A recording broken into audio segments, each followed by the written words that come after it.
Britain's ultra-conservative print media has once again been wallowing in a puddle of its own importance by proclaiming, not for the first time, its superior knowledge of China's Xinjiang Uyghur Autonomous Region, or, to put it another way, it continues to spread so-called outrageous stories of human rights abuses and even genocide there, and attacks people who dare to have the temerity to question them. This time, the newspapers have trained their sanctimonious sights on the increasing numbers of tourists and travel vloggers who are flocking to the region and posting on social media favorable reports of their visits. Some individuals using platforms like YouTube are singled out for particular attention. Though they were given the opportunity to comment on the story, the tone of the articles seems to dismiss them as naive or having been taken advantage of, while stopping short of accusing them of dishonesty. The first article appeared in the relentlessly right-wing Daily Telegraph, which was followed the next day by another in Daily Mail.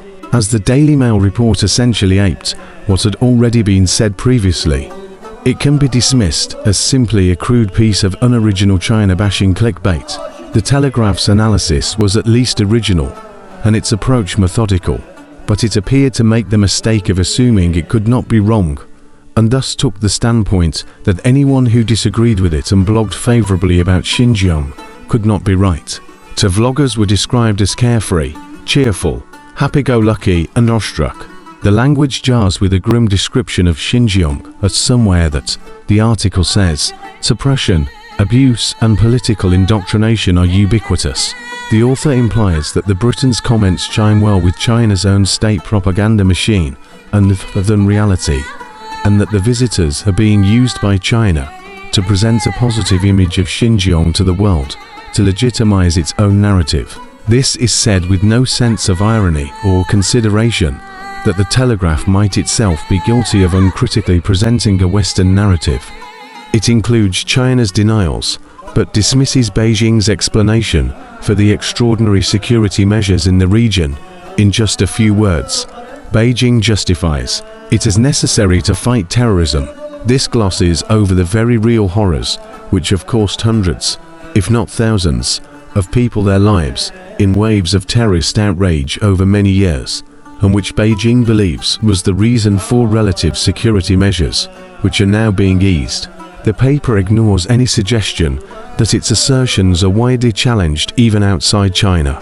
It also ignores the fact that the people and organizations behind the outrages, the Turkestan Islamic Party TIP, Reis Turkestan Islamic Party ETIP, remain a proscribed terrorist organization in the United Kingdom and is sanctioned as such by the United Nations. The US had placed the group on its terrorism exclusion list in 2004, but removed it in 2020, just as America's latest wave of anti-China sentiment was heating up, and when Western accusations of wrongdoing in Xinjiang began to intensify.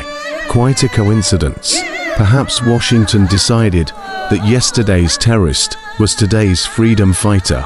None of this is mentioned.